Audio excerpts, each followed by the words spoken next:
Wow. Good morning, everyone. So loud nearly. You okay? Bad weather, nothing else to do, eh? We start with the normal outdoor section. We then Nice and warm in here. Yeah, got soaked outside before. We pay the heating. We then have a breakout for the embargo section for the dailies, which we embargo till 10:30 tonight, and obviously with this being a Sunday game, we'll have a Sunday embargo with everything embargo until 10:30 tomorrow night. Vinny? Jurgen, a number of positives the other night. Darwin obviously looked pretty lively as well. Just wonder, the fact that he's getting into good positions, the fact that he's getting chances, was that down to the work that he's been doing? Was it down to the change in formation? And on that change in formation, is that something you're likely to persist with as well? Wow. Yeah, it was down to his movement and down to the movement of all the boys around, I think. But one of the things he showed so far in all the games he played, that he brings himself quite frequently in good finishing positions, which is actually the most important thing for a striker. And that's why everybody should be, or could be, very optimistic about what's coming from him in the future. And so that was absolutely good. What was the last part? You have three. You always three questions. Just two. Two, okay. It was just the change in formation as well. Is that something you're thinking you found a way to move forward now? Is this the plan for the future? No, the thing is, for us, it's much more important that we become unpredictable again, and we need different systems for that as well. And so this is not the only system we can play. This was now a 4-4-2. That's always when you name systems, it's a 4-3-3 or it's a 5-4-5-1. So it's a 4-4-2 or a 4-2-3-1. Maybe don't want to make it more complicated than it is, but there are obviously different systems for us available, and we have to choose from now on which one is the best for the next opponent, and or the best for us in the moment. And yeah, but how I said, we have to be more unpredictable, definitely. We spoke to Virgil after the game as well, and he was talking about player welfare, kind of in relation to the criticism that Trent had received. And he said, I think that if the players from 10, 20 years ago were under the microscope that we are at the moment, there would also be a lot of players struggling. You try to shut it out, but other people call you and say, are you all right? And you think, why? It will always come to you. We have to deal with it, but it's not easy, let's put it that way. With that in mind, was there any consideration given to taking Trent out of the firing line, giving him a break, just to get away from things? I think I didn't hear that from Perch, but it sounds for me like more like a general thing. If we would have the criticism for like 20 years ago, or social media active 20 years ago, life of all the guys would have been completely different. Going out and stuff like this after a game, these kind of things would have been slightly different or more difficult at least. But that's clear. But nobody wants to go back 20 years. Yes, that's one of the challenges we face, and not Trent now. That's one of the challenges the boys especially face, because in good moments, the boys are probably guilty as well to like what everybody writes, and it's not important, to be honest. But in bad moments, when you don't like it, it's not important as well. But that's obviously something you have to learn over years. Trent is pretty good at that, pretty early. By the way, his birthday today, so 24 now. Wow. No, didn't think about that. Sing song for Trent at training later though. Yes. Last season, you scored 8 goals across 4 games with Arsenal and didn't concede. 4 against them at Anfield obviously came after yourself and Mikel had a few words on the touchline as well. Maybe you talking about that last season, how it sparked you guys on that occasion as well. But how much of a different proposition do you feel Arsenal are? Because it seems that Mikel has been given a bit of time. He was under pressure at one point, and they now effectively are the real deal in terms of the title race this season.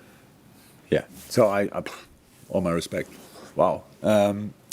Really, really good job. So it's like this, when you need some time, nobody wants to give you time. And maybe not all of us deserve time, because it's you still have to be good to use the time, and that was Mikel obviously did. I have to say, really, lots of respect for it. they had a lot of talent already in the last few years. I think Martinelli, everybody, I was very early excited about him, and he became exactly the player I expected he will be. Martin Odegaard, I spoke to him when he was 15 from Norway, and the whole world wanted him. He decided for Real Madrid, but I remember, as it would have been yesterday, that we sat on a table with his dad, and we were all so excited. And then there came a few difficult years, which is normal when you're that much in the spotlight. So he became the player everybody expected him to be that time. Saka, I think from first day since he's playing, it's incredible. And Gabriel Jesus, if anybody knew how good he could be, not in a Man City shirt, in a fixed role, fixed number 9, number 1 in the lineup if you want, the fixed number 9 in the lineup. Then it was Mikel, because we worked together with him. Same with Zinchenko, so great things. Brought Xhaka back on track. Thomas Partey, everybody knew how good he is when he was at Atletico. So, and then the last line is now really well settled. They found a way how they want to defend, and that's it. And then last night, obviously, they played a different lineup, but still lots of quality. So it's a young team, very exciting team, and doing really well. And they are in the position they are, well deserved. So, but now we go there, and obviously we don't think about the games we played against them because it makes not too much sense. But so we will try, to cause them problems. I think that makes sense, huh? And so I'm looking forward to it. Isaac? Yeah, and just moving on from that, a lot of people were maybe a little bit surprised when Gabriel Jesus was allowed to go from Manchester City, a big club, to a rival big club. But what have you made of the blossoming of him since he's gone from that one to the other and really started throwing goals all over the place now?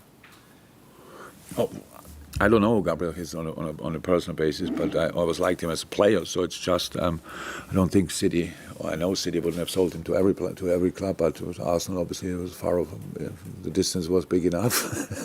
It was like geographically, yeah.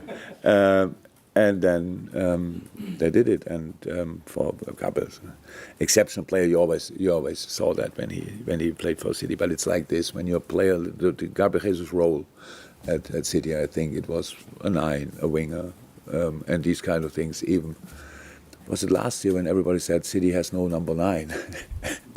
I was still there. So it's everything. It's like it's different. But he played more often from the wing, obviously, and now he can play his role. And was a third goal last night. What did it win? 3-0, 4-0? I'm not sure when I switched off. 3-0. Yeah. But was a nice setup. So he's flying in the moment, huh? So full of confidence. That's what confidence does to top quality, to top class players. And if you not play against them, then it's easy to enjoy what he's doing in the moment. And now it's our opponent for the weekend, so we have to make sure that he will stop flying for a weekend.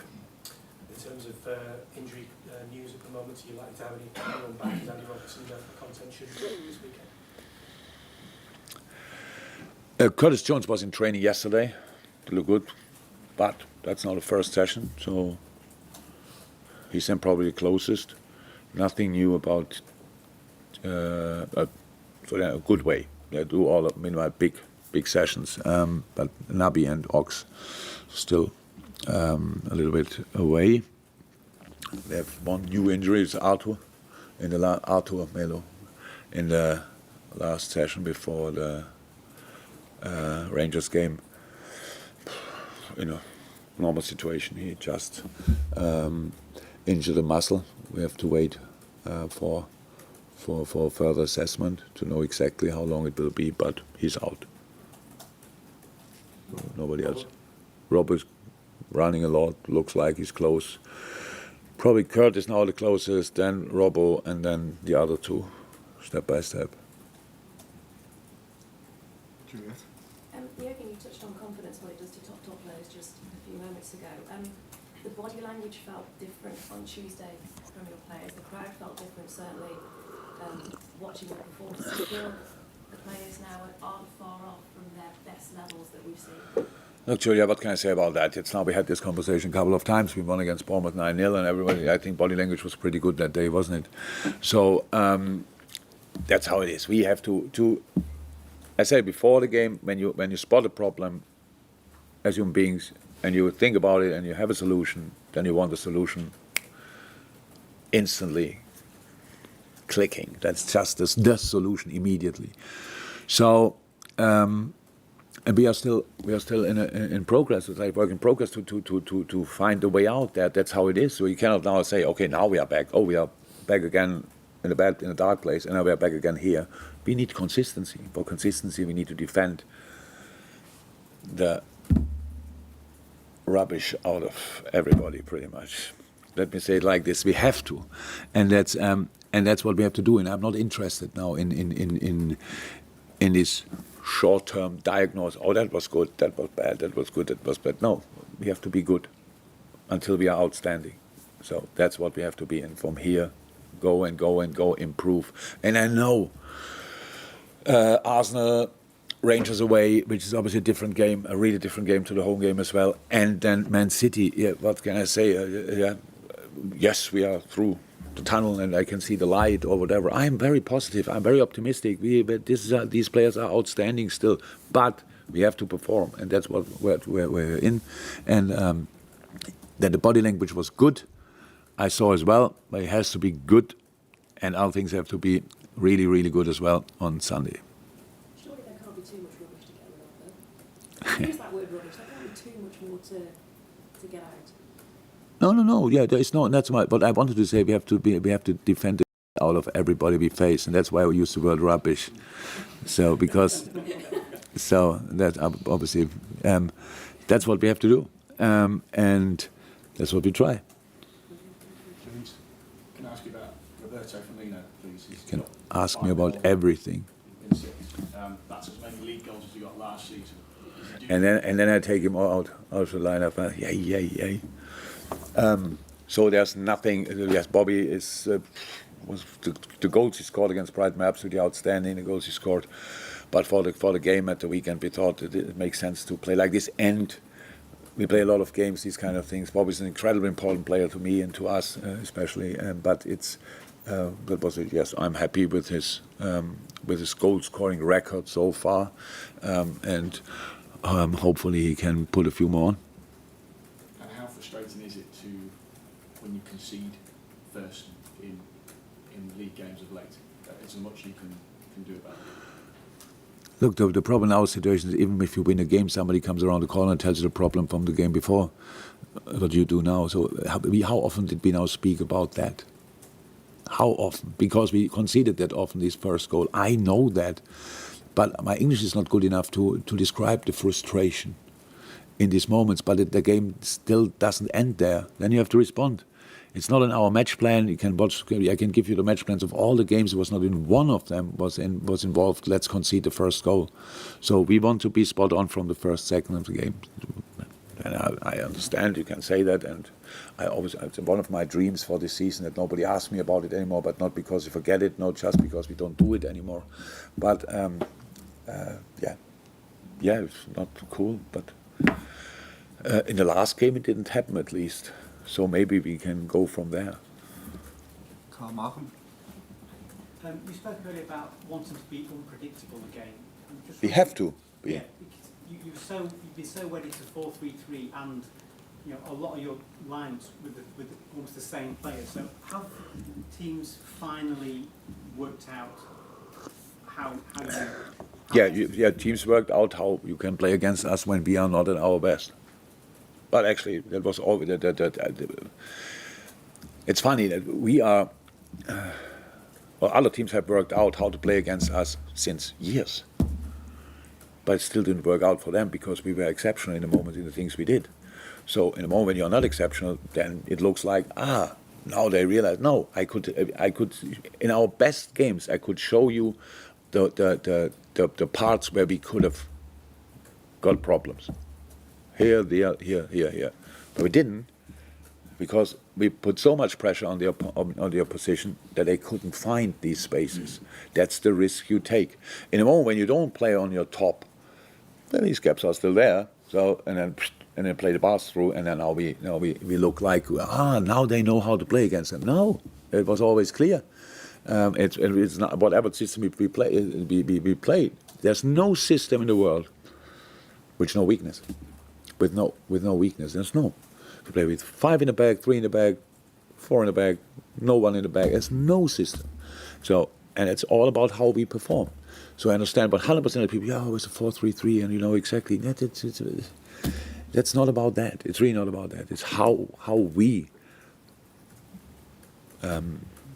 What we did and how, with which intensity we did it and these kind of things, that changed everything, because defending in a 4-3-3 or a 4-5-1, you can just, if you look at it, you know where the gaps are. So, but you fill them by your with your movements, and then the gaps are not really existing or are only open for a wink, and then you close it again. So that's the way you have to play. And there's no system we can now rely on and say, okay, from now on this is perfect. Because we know how to play against other teams. That's how it is. You see how they play usually, and that's the problem with us. Most of the time teams change system. Arsenal will not do that now. They believe in what they are doing, 100%, rightly so. So we know how to prepare for Arsenal. But in the end, it's how we execute it. Does the unpredictability help you more offensively than defensively? No, unpredictability should. It's unpredictability. This is like, if you prepare for us, I just like it. But in the moment, I think it makes sense that I just have to think twice or at least 3 times, so where there might be something which they could use. And for us, it's both things is important. So defensively, being compact, and offensively, having different players in different positions, both make sense. Any more for the embargo section? Yeah, you mentioned about intensity then in putting pressure on the ball, and that's been a bit of a problem this season. Is there a reason behind that? Is it the players physically where you want them to be, or is it a confidence issue? Or? No. But a confidence issue. Well, No, that's a little bit. So for the way we defended, you need to be brave. So we come now back again to, by the way, how our fullbacks defend. Usually we jump with our fullbacks to the fullback of other teams. It was great, and when we win the ball, then put them on pressure. All great. We are not arrived there, not the right moment. They just pass the ball past our fullback, which is then obviously not in his position in the back line. And you all and outside world tells them, you cannot defend like this. Oh yes, you can. We did it like in 200 games, but when the timing is not right, you can't. That's true. That's always the case. If you are late in a challenge, there's no challenge. Actually, that's in all situations the same. So I'm a bit surprised that I look in these surprised eyes, because that's obvious. That's obvious football. How you do that, and sometimes you have to do a step aside or step back or whatever to get that timing again. So in football, in our case, we don't talk about we wanted it last year with 100%, and this year was only 80%.